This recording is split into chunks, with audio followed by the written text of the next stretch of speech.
Here's an updated list of tips for buyers looking to buy a home in 2025. First off, things have changed a little bit. If you want to work with a buyer's agent, now you have to sign a buyer broker agreement. It could be an exclusive or non-exclusive agreement. The difference is with the exclusive, you're going to be working only with that agent. With the non-exclusive, you have the option of talking to other buyer brokers. I recommend the exclusive one. If you have an agent, if you found an agent that you like, stick with them. If that agent has the exclusive agreement, they know they're kind of responsible now for finding you a home, for negotiating that property for you on your behalf. Strongly recommend that. Any commission due will be built into the offer, as things always were. 95% of the time, it's not a problem. Another thing to think about before you even talk to a buyer broker, get pre-approved. Find out how much you can afford to buy a home. If you're looking for a specific type of property, let's say a two-family home, get that pre-approval. Ask your lender to pre-approve you for the highest amount.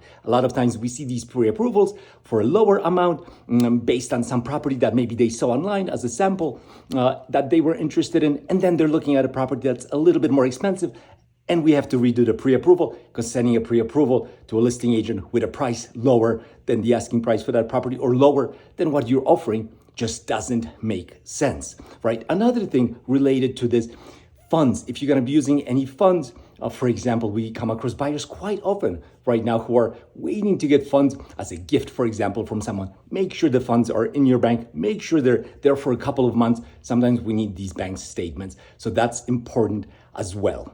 And last thing I want to mention here is open houses. If you're showing up at an open house and you have an agent you've been working with, tell that agent you want him or her to be there with you, to help you look at the property, to give you their honest opinion. If they're going to get all this money from at the end of the transaction, they should be with you looking at these properties. It doesn't matter if it's an open house and they want to relax. Of course, sometimes there are circumstances beyond the control of the agent. They just can't be there physically. Then ask the agent to call the listing broker. Let them know ahead of time that you're coming without them. It's never a problem, of course, for the listing agent to show you the property once they've been notified that for whatever reason, the buyer's agent is not there. But we're getting so many people coming in, we're working with them, we're talking to them, and at the end of the conversation, we find out, oh, my agent will call you. There's frustration. It starts off the relationship on the wrong foot. And if you like that house, if it happens to be the home you want to buy, it's not a good idea to go in there without your buyer broker. So that's the list. Let me know in the comments down below. What do you think? What did I forget about?